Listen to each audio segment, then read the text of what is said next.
दिल्ली के नॉर्थ जिले की नारकोटिक्स टीम ने लॉरेंस बिश्नोई गैंग के 2 शूटर्स को एक मुठभेड़ के बाद गिरफ्तार किया है। उसमें से एक नाबालिग है जबकि एक बालिग है। बालिग जो आरोपी शूटर है उसका नाम दीपक है। उसे इसी जगह पर इसी स्पॉट पर घेराबंदी करके पकड़ा था और पुलिस ने उसके बाद उसके पैर में गोली मारी क्योंकि आरोपी बदमाश ने पुलिस को देखते ही तुरंत फायर कर दिया था। नारकोटिक्स की नॉर्थ जिले की टीम जब यहां पर पहुंची थी उन्हें पहले से इनपुट था और इसीलिए उन्होंने घेराबंदी की थी कि इस एरिया में यहां पर इन दोनों बदमाशों को स्कूटी के जरिए मूवमेंट का जो सिग्नल मिला था, इनपुट मिला था, उसके आधार पर यहां पर ट्रैप लगाया गया था और उसी दौरान दोनों बदमाश इस तरफ से आते हुए दिखे थे। हरियाणा की तरफ से ये बताया जा रहा था इस रूट से आते हुए दिखते हुए और यहाँ से जो फोर्सेस थी वो यहाँ पर पहुंची थी और उन्होंने तुरंत ही इस पूरे मामले में कोशिश की थी कि इनको सरेंडर करने के लिए यहाँ पर कहा जाए। जब सरेंडर करने के लिए उन्हें कहा गया तो दोनों बदमाश उसी जगह पर तुरंत ही एक्टिव हो गए और पुलिस पार्टी पर फायर कर दिया, जिसके बाद एक गोली बुलेट प्रूफ जैकेट पहने हुए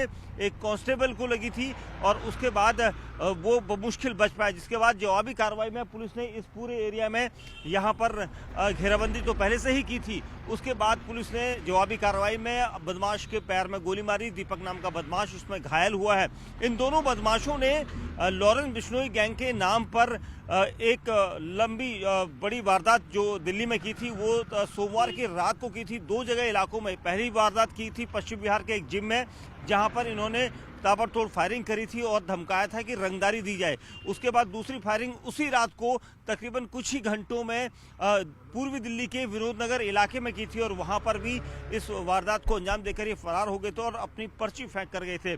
पुलिस ने इस पूरे मामले में यहाँ पर जांच की थी, लेकिन दिल्ली पुलिस की स्पेशल सेल समेत क्राइम ब्रांच की और स्पेशल स्टाफ की कई टीमों को इन वारदातों को खुलासा करने के लिए लगाया गया था, लेकिन कामयाबी मिली नॉर्थ जिले की नारकोटिक्स टीम ने, जिसने देर रात को मुठभेड़ के बाद इन दोनों बदमाशों को पकड़ा है, जिसमें से दीपक नाम के बदमाश के पैर में गोली लगी है जबकि दूसरा उसका साथी नाबालिग है और दोनों ही लॉरेंस बिश्नोई गैंग से जुड़े हैं। बड़ी वारदात इन्होंने अंजाम दी थी और उसके बाद ये खुलासा हुआ है।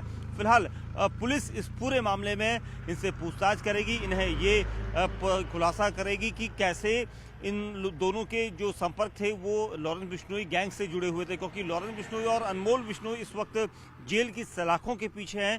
फिर भी उनका जो नेटवर्क है अभी भी लगातार दिल्ली में फलीभूत हो रहा है और इसीलिए खुला चैलेंज यहाँ पर दिल्ली पुलिस को भी यहाँ पर लॉरेंस बिश्नोई गैंग ने दिया है।